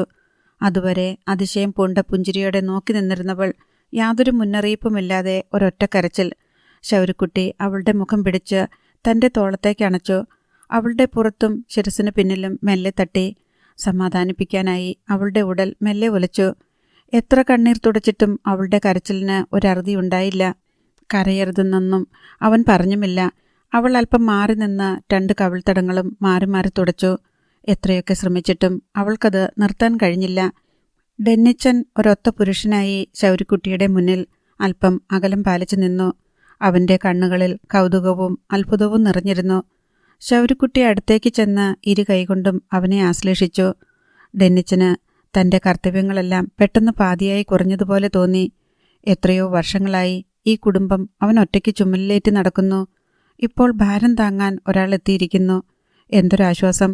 അതിനപ്പുറത്ത് പ്രത്യേകിച്ചൊരു ആഹ്ലാദമോ സ്നേഹത്തുടിപ്പോ ഒന്നും ഡെന്നിച്ചിന് അനുഭവപ്പെട്ടില്ല. സ്വന്തം ചുമതല ഡെന്നിച്ചിൻ്റെ തലയിലേക്ക് വെച്ചു കൊടുത്തിട്ട് നടന്നു മറിഞ്ഞ ഒരാൾ എന്ന നിലയ്ക്കാണ് അവൻ ശൗരിക്കുട്ടിയെ സങ്കല്പിച്ചിരുന്നത്. കുടുംബം നോക്കേണ്ട ചുമതല മൂത്തവനായ തനിക്കല്ല, ഇളയവനായ ശൗരിക്കുട്ടിക്കാണ് എന്ന് ചിന്തിക്കുന്നതിലെ വിരോധാഭാസം അവൻ മനഃപൂർവ്വം വിട്ടുകളഞ്ഞു. ശൗരിക്കുട്ടിക്ക് എന്തെങ്കിലും കൊടുക്കാൻ വേണ്ടി എമിലി അടുക്കള മുഴുവൻ പരതി. അവിടെ ഒന്നും ഇരിപ്പില്ല. കട്ടൻ കാപ്പിയുടെ പൊടി ഇരിപ്പുണ്ടെങ്കിലും പഞ്ചസാരയില്ല. ഡെന്നിച്ചിന് പണിയില്ലാതിരുന്നതിനാൽ വീട് വറുതിയിലായിരുന്നു. കടലിൽ മാത്രമല്ല, കരയ്ക്കും പണിയില്ല. കെട്ടിടം പണികൾക്ക് അന്യസംസ്ഥാനക്കാരുടെ സംഘം തന്നെയുണ്ട്. കൃഷിപ്പണികളൊന്നും ആരും ചെയ്യിക്കുന്നില്ല. കടലിൽ മീനില്ല. 4-5 ഭാഗം ആഴമുള്ളിടത്ത് വല വിരിച്ചാൽ വള്ളം നിറയെ മീൻ കിട്ടുന്ന കാലമുണ്ടായിരുന്നു. ഇപ്പോൾ 12-16 ഭാഗം ആഴത്തിലുള്ള കടലിൽ പോയി വല വിരിച്ചാൽ മണ്ണെണ്ണക്കാശിനുള്ള മീൻ പോലും കിട്ടാറില്ല. എമിലി പിടിയേരി ഇട്ടുവെച്ചിരിക്കുന്നത് എടുത്ത് അടുപ്പത്തിട്ടു. ശൗരിക്കുട്ടി വേണ്ടെന്ന് എത്രയൊക്കെ പറഞ്ഞിട്ടും എമിലി സമ്മതിച്ചില്ല. രാത്രി 2:30 മണിക്ക് ആവി പറക്കുന്ന കഞ്ഞി വറ്റൽമുളക് ചുട്ട് ചമ്മന്തി ഇടിച്ചതും കൂട്ടി കഴിച്ചിട്ട് ശൗരിക്കുട്ടി പോകാനിറങ്ങി. പോകാനോ? എങ്ങോട്ട്? എമിലി അന്തം വിട്ടു. പോകണം അമ്മ, ഞാൻ വരും. എമിലി മകൻ്റെ മുഖത്തേക്ക് തന്നെ നോക്കിക്കൊണ്ട് നിന്നു. കഴിഞ്ഞ 10 വർഷത്തോളം അവനെ ഓർത്ത് അനുഭവിച്ച ഹൃദയവേദന മുഴുവൻ അപ്പോൾ അവരുടെ മുഖത്തുണ്ടായിരുന്നു. ശൗരിക്കുട്ടി മുണ്ടിൻ്റെ മടിക്കുത്തിൽ നിന്ന് ഒരു നോട്ടുകെട്ട് എടുത്ത് എമിലിയെ ഏൽപ്പിച്ചു. ഞാൻ വരും അമ്മ, ഇനി ഒന്നും ഓർത്തു വിഷമിക്കണ്ട, ഞാനുണ്ട്. അമ്മ ഇനി ഒരു വീട്ടിലും എച്ചിൽ പാത്രം കഴുകാനും തൂത്തു തുടയ്ക്കാനും പോകണ്ട. ശൗരിക്കുട്ടി അത് പറഞ്ഞിട്ട് കുഞ്ഞിനെ നോക്കി. വല്യമ്മച്ചിയോടും കൂടിയാ പറയുന്നേ. ഞാനുണ്ടെന്ന് പറഞ്ഞ ഉണ്ട്. നിന്നെ തിരക്കി പോലീസ് വന്നിട്ടുണ്ടായിരുന്നു, കുഞ്ഞെന്നെ വെളിപ്പെടുത്തി. അവർ വന്നോട്ടെ, അത് അവരുടെ ഡ്യൂട്ടിയല്ലേ. നീ എവിടെ പോയി ഒരു ഹോട്ടല് അടിച്ചു പൊളിച്ചെന്ന് അവർ പറയണ കൈനകരിയിൽ നേരാണോ? അത് നേരാണ് വല്യമ്മച്ചി. അവർ കുറച്ച് പൈസ തരാനുണ്ടായിരുന്നു. ബാലവേല ചെയ്യിച്ച പൈസയാ, അന്നേ തരേണ്ടതാ. 15 കൊല്ലം കഴിഞ്ഞു. മാനം മര്യാദയ്ക്ക് ചോദിച്ചപ്പോൾ അവർ തന്നില്ല. എനിക്ക് പൈസ അത്യാവശ്യമുണ്ടായിട്ട് ചോദിച്ചതല്ല, ഒരു കണക്ക് തീർത്തേക്കാമെന്ന് വിചാരിച്ചു, അത്രയുള്ളൂ. ഇവിടെയും കുറേ കണക്കുകൾ തീർക്കാനുണ്ട്. ഒന്നും ബാക്കി വയ്ക്കില്ല. ഞാൻ വരും. പിന്നെ എമിലി മറുത്തൊന്നും പറഞ്ഞില്ല. കുഞ്ഞന്ന അർത്ഥഗർഭമായി എമിലിയെ നോക്കി. ശൗരിക്കുട്ടി ചെന്ന് ഡെന്നിച്ചിന് കൈ കൊടുത്തു. ഞാൻ വരാൻ ഇത്തിരി വൈകിയാലും എല്ലാം നോക്കിക്കൊള്ളണം. ഡെന്നിച്ചൻ തലകുലുക്കി. പ്രായത്തിൽ മൂത്തവനാണ് താനെങ്കിലും ഡെന്നിച്ചൻ ശൗരിക്കുട്ടിയുടെ മേധാവിത്വം അംഗീകരിച്ചു കഴിഞ്ഞു. പോകാൻ നേരം ശൗരിക്കുട്ടി ജാനറ്റിനെ ഒന്നും കൂടി ആശ്ലേഷിച്ചു. വിഷമിക്കണ്ട കേട്ടോ, ഇനി ഞാനുണ്ടല്ലോ. അപ്പോഴും ജാനറ്റിന് കരച്ചിൽ വന്നു. കാരണം അവൾ അനുഭവിച്ചു പോന്ന നൈരാശ്യവും ശൂന്യതയും അത്രമേൽ അളവറ്റതായിരുന്നു. അവൻ തിണ്ണയിലേക്കിറങ്ങി. ആഞ്ചലോസ് ഒരു നിഴൽ പോലെ തിണ്ണയിൽ നിൽപ്പുണ്ടായിരുന്നു. കുഞ്ഞെന്നെ പരിചയപ്പെടുത്താൻ ഒരുമ്പെട്ടപ്പോൾ ശൗരിക്കുട്ടി തടഞ്ഞു. വേണ്ട, എനിക്കറിയാം. ശൗരിക്കുട്ടി മുറ്റത്തേക്കിറങ്ങി നടന്നുപോയി. കടപ്പുറത്തേക്കാണ് അവൻ പോകുന്നതെന്ന് കണ്ട് എമിലി അമ്പരന്നു. അങ്ങോട്ട് എന്തിനു പോകുന്നു? അവിടെ ആരുണ്ട്?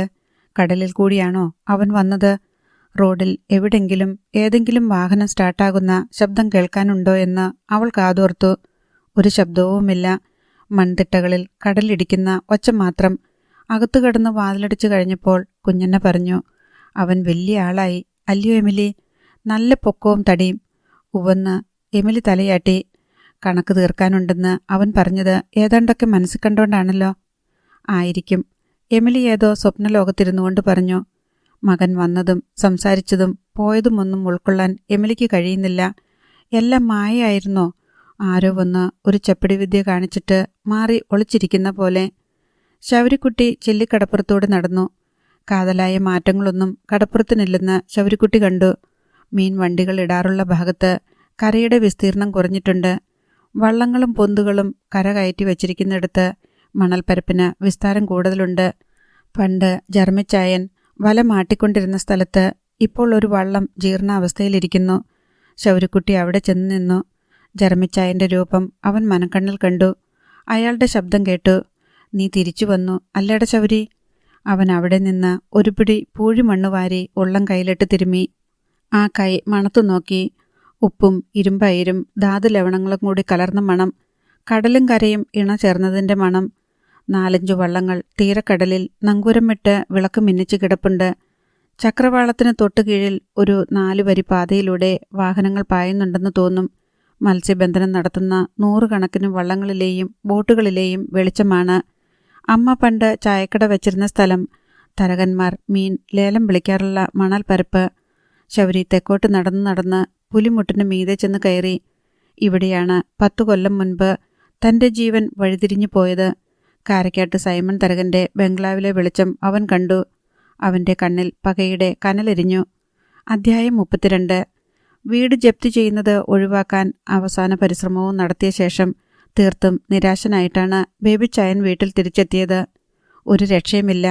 അയാൾ ചിന്നമ്മയോട് പറഞ്ഞു, അവരൊരു ചെറിയ ഔദാര്യം അനുവദിച്ചിട്ടുണ്ട്. നാളെ ജപ്തിക്ക് വരുന്നതിന് മുൻപ് വീട്ടിലുള്ള സാധനങ്ങളെല്ലാം പെറുക്കി മാറ്റിക്കൊള്ളാൻ പറഞ്ഞു. അത് ബാങ്ക് മാനേജറുടെ സൗജന്യമാ.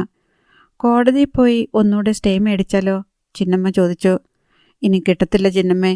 ഒരു തവണ സ്റ്റേ അനുവദിച്ചതല്ലേ?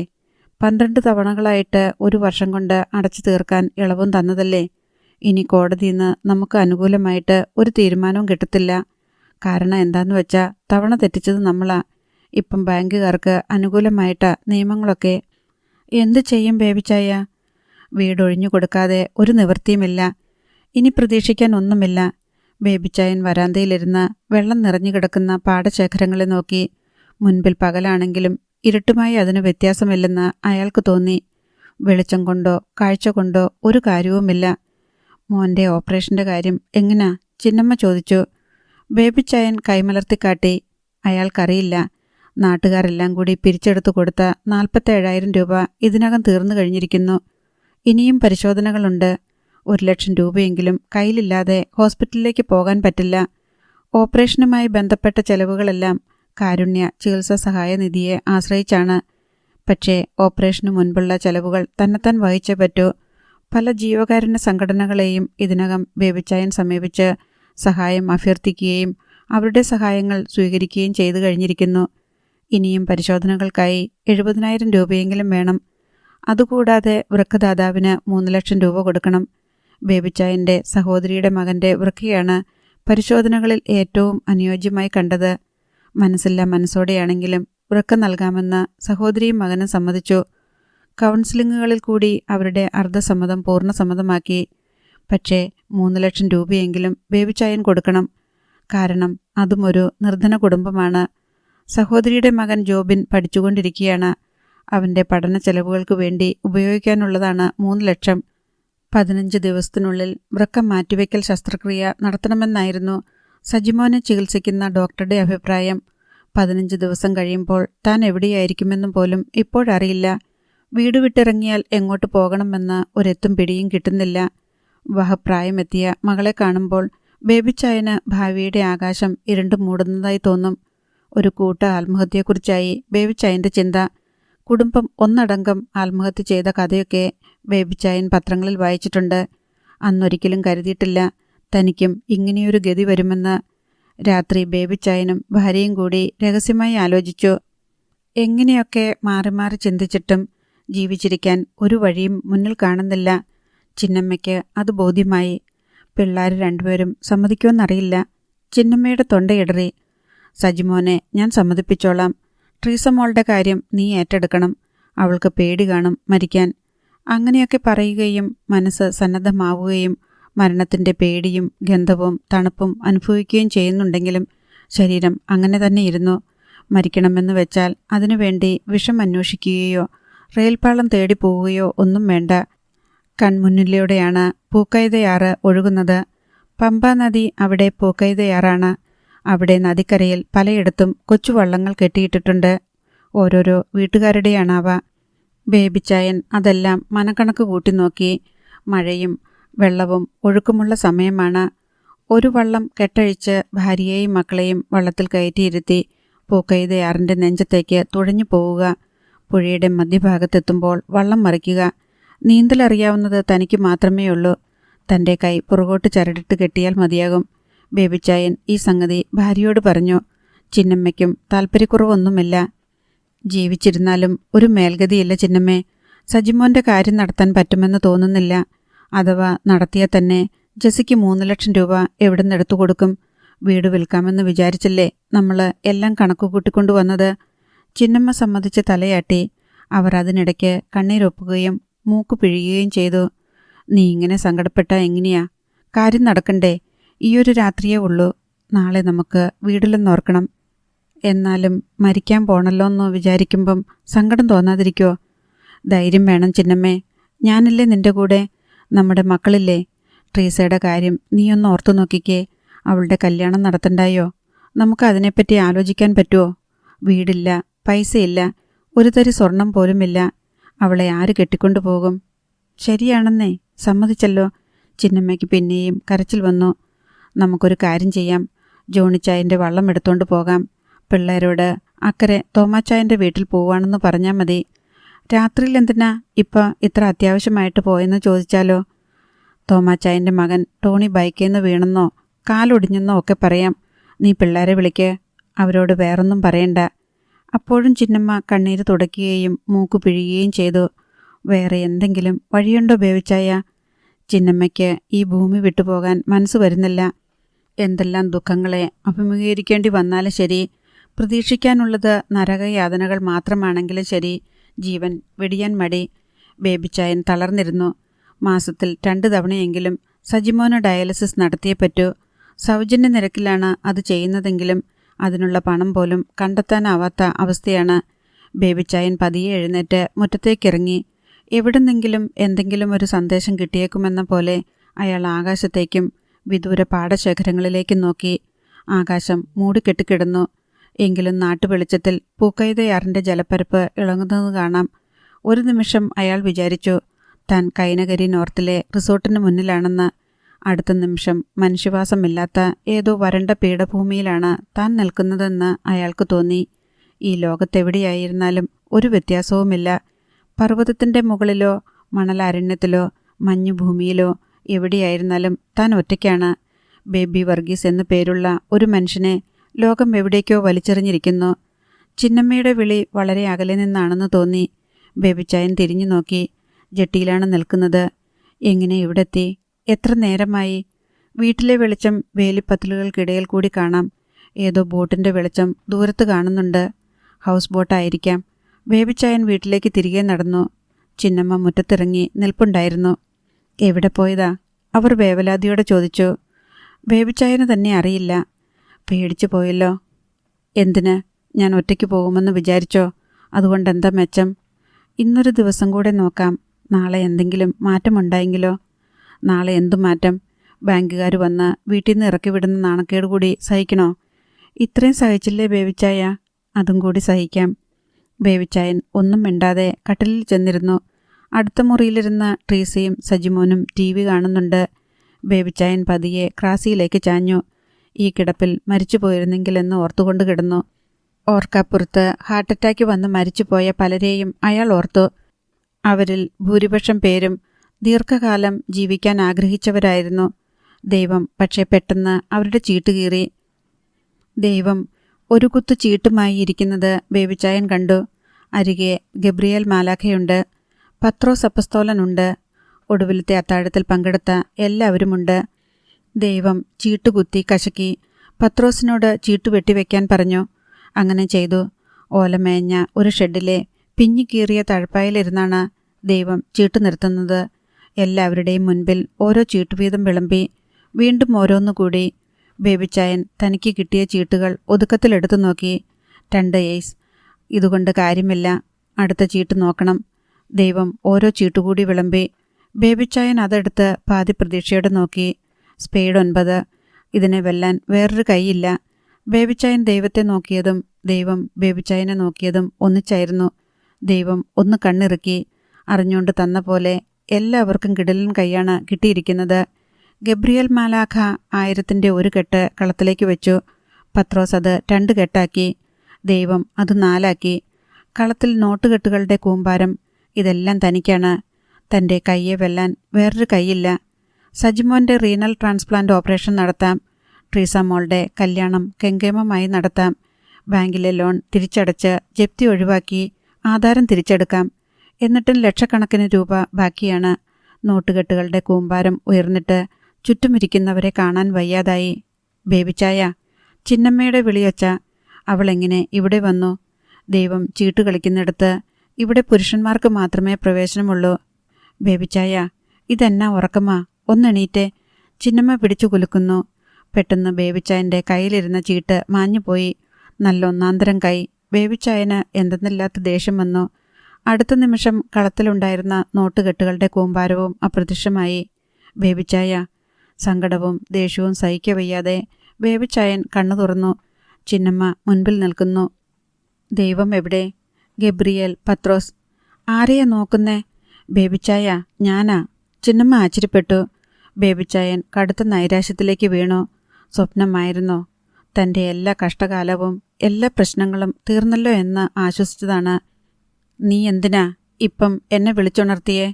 ബേബിച്ചായൻ ആ സ്വപ്നത്തിലേക്ക് തിരിച്ചു പോകാൻ തിരക്കു കൂട്ടുന്ന പോലെ ചോദിച്ചു.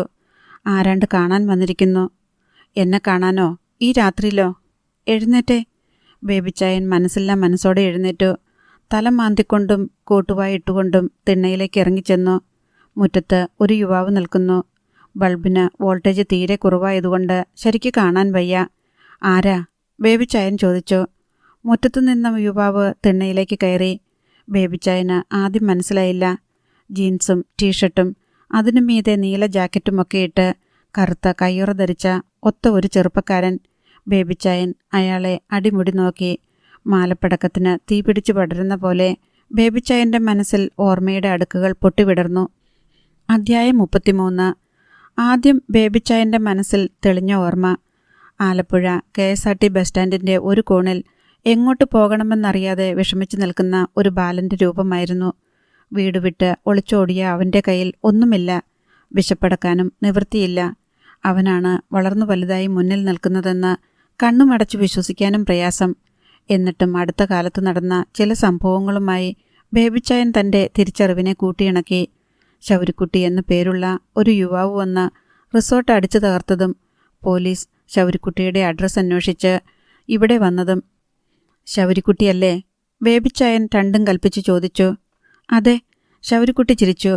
ബേബിച്ചായൻ എന്നെ തീരെ മറന്നിട്ടില്ല ഇല്ലേ? ഇപ്പം ഇങ്ങനെ വന്ന് കണ്ടതുകൊണ്ടാ. റോഡേ വെച്ച് നിന്നെ തിരിച്ചറിയത്തില്ല. അന്ന് നീ കൊച്ചു ചെക്കനായിരുന്നു. ഇപ്പോൾ വളർന്ന് വലിയ ഒരാളായി. നിന്നെ മറന്നുപോയവർക്ക് തിരിച്ചറിയാൻ ബുദ്ധിമുട്ടാ. എനിക്കറിയാം. എനിക്കൊത്തിരി മാറ്റം വന്നു. രൂപം മാറി, ശബ്ദം മാറി, വേഷം മാറി. എന്നാലും തിരിച്ചറിയുന്ന ചിലരുണ്ട്. നീ എവിടായിരുന്നടാ ഇത്രയും കാലം? ശൗരിക്കുട്ടിയെ വീണ്ടും കണ്ട സന്തോഷത്തിൽ ബേബിച്ചായൻ തൻ്റെ ജീവൻ മരണ പ്രശ്നങ്ങളെല്ലാം മറന്നു. അതൊക്കെ വലിയ കഥയാ ബേബിച്ചായ. നീ ഇപ്പം എന്നെ കാണാൻ വരാനെന്താ കാരണം? ഞാൻ നിനക്ക് ഒന്നും തരാനില്ലല്ലോ. പഴയ കണക്ക് വല്ലതും ബാക്കിയുണ്ടോ? അത് കേട്ട് ശൗരിക്കുട്ടിക്ക് ചിരി വന്നു. ബേബിച്ചായൻ എന്താ അങ്ങനെ ചോദിച്ചേ?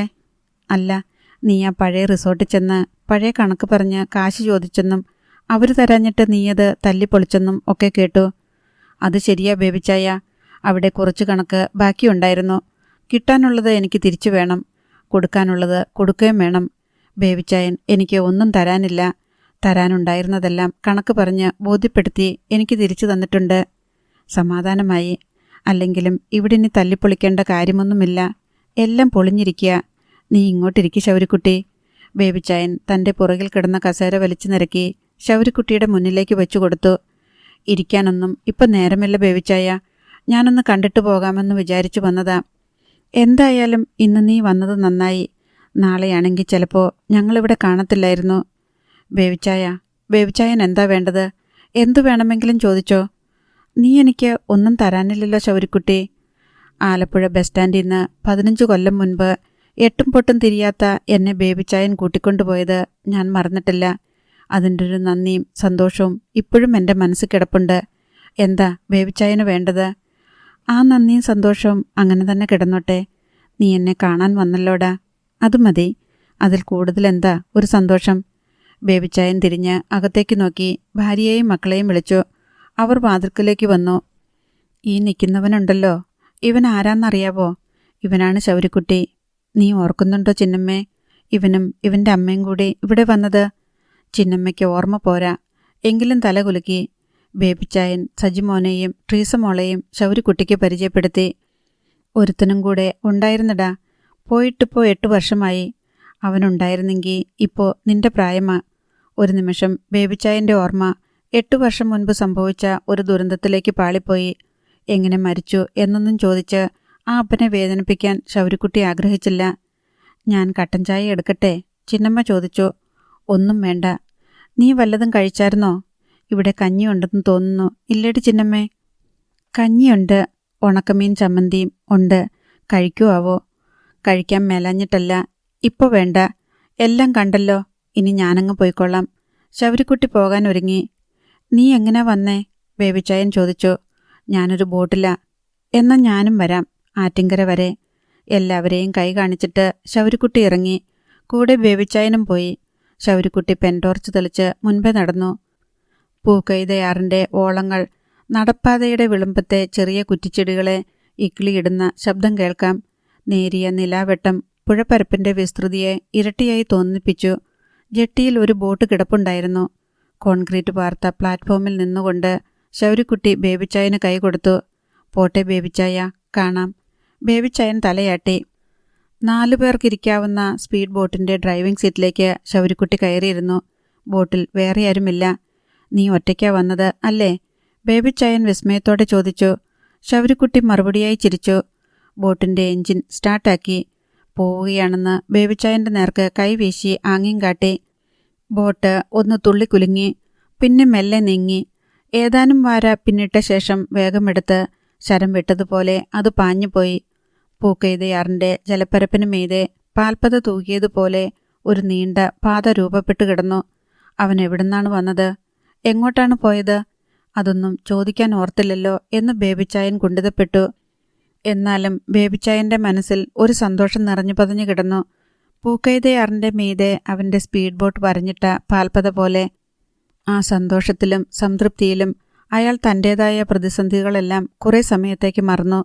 തിരിച്ചു വീട്ടിലെത്തിയപ്പോൾ ചിന്നമ്മ അയാളുടെ നേർക്ക് പരാതിപ്പെട്ടു. എന്തു സഹായം വേണമെങ്കിലും ചോദിച്ചോന്ന് ആ ശൗരിക്കുട്ടി പറഞ്ഞതല്ലായിരുന്നോ? ആ പറഞ്ഞു. എന്നിട്ടെന്നാ നമ്മുടെ കാര്യം പറയാതിരുന്നേ? നമ്മുടെ കിടപ്പാടം നാളെ ജപ്തിയല്ലേ? സജിമോൻ്റെ ഓപ്പറേഷൻ. എടി ചിന്നമ്മേ, നിനക്ക് ബോധമില്ലേ? അതിനൊക്കെ എത്ര ലക്ഷം രൂപ വേണം? അത്രയും രൂപ ആരെങ്കിലും ചുമ്മാ തരുമോ? ഒന്ന് ചോദിക്കായിരുന്നല്ലോ. എടി, അവൻ നമ്മളെ കാണാൻ വന്നത് തന്നെ വലിയ കാര്യം. നമ്മൾ സൗജന്യം ചോദിച്ച ആ സന്തോഷം പോവുകയും ചെയ്യും, നാണക്കേടാവുകയും ചെയ്യും. എന്തിനാ നാണക്കേട്? അതൊന്നും നിനക്കറിയത്തില്ല. അഭിമാനമുള്ള ആണുങ്ങൾക്ക് അന്യൻ്റെ മുമ്പിൽ കൈ നീട്ടാൻ ഇത്തിരി ബുദ്ധിമുട്ടാ. എന്നാലും ഒന്ന് പറയായിരുന്നു, നമ്മൾ ഭയങ്കര മനപ്രയാസത്തിലാണെന്ന്. പറഞ്ഞല്ലോ, ആകെ പൊളിഞ്ഞു നിൽക്കുകയാണെന്ന്. നാളെ വന്നാൽ കാണാൻ പറ്റത്തില്ലായിരുന്നെന്ന്. അത് പറഞ്ഞാൽ മതിയോ? ശൗരിക്കുട്ടിക്ക് അത് മനസ്സിലായി കാണത്തില്ലായിരിക്കും. ചോദിക്കണമായിരുന്നോ? ബേബിച്ചായനും സംശയമായി. ചോദിച്ചാൽ ശൗരിക്കുട്ടി സഹായിക്കുമായിരുന്നോ? 5000 50,000 രൂപയല്ല വേണ്ടത്, 5 ലക്ഷമെങ്കിലും വേണം. ശൗരിക്കുട്ടി വെറുതെ 5 ലക്ഷം രൂപയെടുത്ത് തരുമായിരുന്നോ? ഒരിക്കലുമില്ല. അതിന് തക്ക എന്തു ബന്ധമാണുള്ളത്? സ്വന്തക്കാരനോ ബന്ധക്കാരനോ അല്ല, അയൽക്കാരനോ നാട്ടുകാരനോ പോലുമല്ല. എങ്ങോട്ട് പോകണമെന്നറിയാതെ ആലപ്പുഴ ബസ് സ്റ്റാൻഡിൽ പകച്ചു നിന്ന ഒരു പയ്യനെ വിളിച്ച് റിസോർട്ടിൽ കൊണ്ടുപോയി പണിയെടുപ്പിച്ചിട്ടുണ്ട്. അതിൻ്റെ ശമ്പളവും കൊടുത്തു. തീർന്നു ആ ബന്ധം. കാണാൻ വന്നത് അവൻ്റെ മനസ്സിൻ്റെ വലുപ്പം കൊണ്ട് മാത്രം. ഇവിടെ സ്വന്തം പെങ്ങളുടെ മകൻ വൃക്ക വില പറഞ്ഞു കാത്തിരിക്കുകയാണ്. ഇല്ലായ്മ കൊണ്ടായിരിക്കാം. എന്നാലും മറുവശത്ത് ഒരു ജീവനാണല്ലോ കെഞ്ചുന്നത് എന്ന ചിന്തയൊന്നുമില്ല. നീണ്ടു നീണ്ടും പോയ ആത്മപരിശോധനകൾക്കൊടുവിൽ ബേബിച്ചായന് കൃത്യമായ ഉത്തരം കിട്ടി. സഹായം ആവശ്യപ്പെടുന്നത് തന്നെയായിരുന്നു ശരി. ബേബിച്ചായൻ കട്ടിലിൽ ചെന്നു കിടന്നു. ആ പഴയ സ്വപ്നം മടങ്ങി വന്നിരുന്നെങ്കിൽ എന്ന് ആശിച്ചു. കറിയാച്ചൻ്റെ മഴ ചോരുന്ന ഓലഷെഡിൽ താനും ദൈവവും ദൈവദൂതന്മാരും കർത്താവിൻ്റെ അപ്പസ്തോലന്മാരും ഇരുന്ന് കളിച്ച കളി. തനിക്ക് ദൈവം തന്ന കളത്തിൽ കൂമ്പാരം കൂട്ടിയ നോട്ടുകെട്ടുകൾ. രാവിലെ ചിന്നമ്മ ട്രീസമോളയും കൂട്ടി ചില്ലറ കെട്ടിപ്പെറുക്കലുകളൊക്കെ നടത്തി. അത്യാവശ്യ സാധനങ്ങളെല്ലാം വിവിധ ബാഗുകളിലും കാർട്ടൺ ബോക്സുകളിലുമാക്കി പാക്ക് ചെയ്തു. ജപ്തി നടപടി വരുമ്പോൾ ഉടുതുണികളൊന്നും നഷ്ടപ്പെടരുത്. അത്യാവശ്യം വേണ്ട പാത്രങ്ങൾ, TV, അയൺ ബോക്സ്, മിക്സി, കറിക്കത്തികൾ, കിടക്കവിരികൾ, ജനാല കർട്ടനുകൾ ഇവയെല്ലാം പെറുക്കുന്നത് കണ്ട് ബേബിച്ചായൻ ചോദിച്ചു. ഇതൊക്കെ എങ്ങോട്ട് കൊണ്ടുപോകാൻ വേണ്ടിയാ അടുക്കി പെറുക്കുന്നേ? പിന്നെ ഇതൊക്കെ ഇവിടെ കളഞ്ഞിട്ട് പോണോ? ചിന്നമ്മ മറുചോദ്യമിട്ടു. ഇതെവിടെ കൊണ്ടുപോകുമെന്ന് പറ. നിങ്ങളുടെ പെങ്ങളുടെ വീട്ടിലോട്ട് പോയാലോ? എന്നെ കിട്ടത്തില്ല. എത്ര ദിവസം താമസിക്കും അവിടെ? ഒരാഴ്ചത്തേക്ക് അവരിറക്കി വിടില്ല. വെറുതെ എന്തിനാ അവരുമായിട്ട് പിണങ്ങുന്നേ? അമ്മയുണ്ടായിരുന്നെങ്കിൽ എൻ്റെ വീട്ടിലോട്ട് പോകായിരുന്നു. എടി, ഇന്നലെ ഞാൻ പറഞ്ഞതാ, ഇതിന്ന് രക്ഷപ്പെടാനൊരു മാർഗം. ആരും കേട്ടില്ല. കടത്തന്നെ ചെന്ന് കിടക്കാന്ന് വെച്ചാലും 2 ദിവസത്തിൽ കൂടുതൽ ആരെങ്കിലും കെടുത്തോ? പള്ളിക്കാരോട് ചോദിച്ചാലോ? പള്ളി കെടുത്തോ? ഇല്ലല്ലോ. പള്ളി മുറിയിൽ കെടുത്തോ? പാരീഷ് ഹാളിൽ കെടുത്തോ? കുഞ്ഞാടുകളെ മേയ്ക്കുന്ന ഇടയന്മാരുടെ തനി സ്വഭാവം അപ്പോൾ പുറത്തു വരും. അല്ലെങ്കിൽ തന്നെ അങ്ങനെ പോയി കിടന്നിട്ടെന്താ കാര്യം? ഒരു മേൽഗതി കിട്ടുമോ? കൊച്ചിൻ്റെ ഓപ്പറേഷൻ നടക്കുമോ? ട്രീസയെ കെട്ടിച്ചുവിടാൻ പറ്റുമോ? എനിക്കറിയാൻ മേല. അതൊക്കെ ബേബിച്ചായൻ എന്താന്ന് വെച്ച ചെയ്തോ. എൻ്റെ ജോലി ഞാൻ ചെയ്യുക. 11 മണിക്ക് ബാങ്കിൻ്റെ ജീപ്പ് വന്നു. വീടിന് മുൻപിലുള്ള വീതി കുറഞ്ഞ റോഡിൽ നിന്നു. പാൻസും ഷർട്ടും ഇട്ട ഉദ്യോഗസ്ഥന്മാർ അതിൽ നിന്ന് ഇറങ്ങി വീടിന് നേർക്ക് വന്നു. അവരെ കണ്ട് ബേബിച്ചായൻ മുറ്റത്തേക്കിറങ്ങി. തിണ്ണയിൽ നിന്ന് ട്രീസ അകത്തേക്ക് പിൻവലിഞ്ഞു. മമ്മി, ബാങ്കുകാര് ജപ്തിക്ക് വന്നിട്ടുണ്ട്. ചിന്നമ്മയുടെ നെഞ്ചിനുള്ളിൽ ഒരു തീമിന്നൽ പാഞ്ഞു. ഇങ്ങനെ സംഭവിക്കാൻ പോവുകയാണെന്ന് ബോധ്യമുണ്ടായിരുന്നെങ്കിലും എന്തെങ്കിലും ഒരത്ഭുതം സംഭവിച്ച് ഈ ദുർവിധി ഒഴിഞ്ഞു പോകുമെന്നൊരു നേരിയ വിശ്വാസം മനസ്സിൽ ബാക്കി നിൽപ്പുണ്ടായിരുന്നു. 2 നിമിഷമേ സ്തബ്ധത നീണ്ടുള്ളൂ. ചിന്നമ്മ മകളോട് പറഞ്ഞു, എല്ലാം പെറുക്കി പുറകിലെ കൊച്ചു തിണ്ണയിലോട്ട് വയ്ക്ക്. അവർ പൂട്ടി മുദ്ര വയ്ക്കുന്നതിന് മുന്നേ വേണം. ചിന്നമ്മയും ട്രീസയും കൂടി പാക്ക് ചെയ്തു വെച്ച കെട്ടുകൾ പിന്നിലെ ചെറിയ തിണ്ണയിലേക്ക് പെറുക്കി വയ്ക്കാൻ ആരംഭിച്ചു. ജപ്തിക്ക് വന്നതായിരിക്കും അല്ലേ? വീട്ടുമുറ്റത്തേക്ക് വന്ന ബാങ്ക് ഉദ്യോഗസ്ഥനെ നോക്കി ബേബിച്ചായൻ ഒച്ച താഴ്ത്തി ചോദിച്ചു. മുന്നിൽ വന്നു നിന്ന അസിസ്റ്റന്റ് മാനേജർ ഒരു കടലാസ് ബേബിച്ചായൻ്റെ നേർക്ക് നീട്ടി. ബേബിച്ചായൻ അത് വാങ്ങി. അയാളുടെ കൈവിരലുകളിലേക്ക് ഒരു വിറയൽ പടർന്നു കയറി. ബേബിച്ചായൻ ആ കടലാസിലേക്ക് നോക്കി. കുറേ ഇംഗ്ലീഷ് വാക്യങ്ങൾ, തടിപ്പിച്ച് ടൈപ്പ് ചെയ്ത അക്ഷരങ്ങളും അല്ലാത്തതും, ചില കണക്കുകളെ സൂചിപ്പിക്കുന്ന അക്കങ്ങൾ. ഇത് എന്താണെന്ന് മനസ്സിലായോ? അസിസ്റ്റന്റ് മാനേജർ ചോദിച്ചു. ജപ്തി കടലാസ്, ബേബിച്ചായൻ പറഞ്ഞു. അല്ല, നിങ്ങൾ ഞങ്ങളുടെ ബാങ്കിൽ നിന്നെടുത്ത ലോൺ അടച്ചു തീർത്തതിൻ്റെ റെസിപ്റ്റും ക്ലോഷർ ലെറ്ററും. ബേബിച്ചായൻ വാ പൊളിച്ചു. നിങ്ങൾക്ക് ബാങ്കുമായിട്ടുള്ള എല്ലാ ഇടപാടും തീർന്നു. ഇനി കടമൊന്നും ബാക്കിയില്ല. ബേബിച്ചായന് ഒന്നും മനസ്സിലായില്ല. അപ്പോൾ ജപ്തി നടപടിയോ? കടം വീട്ടിക്കഴിഞ്ഞാൽ പിന്നെ എന്തിനാ ജപ്തി നടപടി? ബേബിച്ചായൻ കണ്ണും മിഴിച്ചു. ആര് കടം വീട്ടി? അതൊന്നും ഞങ്ങൾക്കറിയില്ല. രാവിലെ ഒരാൾ വന്നു പറഞ്ഞു, ബേബി വർഗീസിൻ്റെ ലോൺ മുഴുവൻ തിരിച്ചടയ്ക്കാം. രസീതും ക്ലോഷർ ലെറ്ററും ബേബി വർഗീസിൻ്റെ വീട്ടിലെത്തിച്ചു കൊടുക്കുമെങ്കിലെന്ന്. ഞങ്ങൾക്കെന്തു ബുദ്ധിമുട്ട് ഇവിടെ വരെ വരുന്നതിന്? വായ്പ അടച്ചു തീർത്ത് കിട്ടുന്നതല്ലേ ബാങ്കിന് നല്ലത്.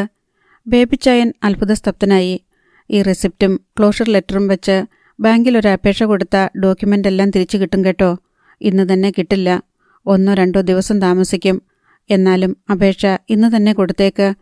ബേബിച്ചായൻ വിശ്വസിക്കാനാവാതെ പകച്ചു നിൽക്കുകയാണ്. ബാങ്കിൽ നിന്ന് വന്നവർ ജീപ്പിനടുത്തേക്ക് തിരിച്ചുപോയി. ചിന്നമ്മയും ട്രീസയും സജിമോനും വേഗം ബേബിച്ചായൻ്റെ അടുത്തെത്തി. ബേബിച്ചായ, തൻ്റെ ഭർത്താവ് അന്തം വിട്ട് നിൽക്കുന്നത് കണ്ട് ചിന്നമ്മ പരിഭ്രാന്തിയായി. എന്നതാ അവർ പറഞ്ഞത്? എനിക്കൊന്നും മനസ്സിലായില്ല. ബേബിച്ചായന് സംശയമായി. ഇന്നലെ ഇതുപോലൊരു സ്വപ്നം കണ്ടിരുന്നു. ചീട്ട് കളിച്ച് ലക്ഷക്കണക്കിന് രൂപ വാരിക്കൂട്ടുന്നതായിട്ട്. ഇതും സ്വപ്നമാണോ?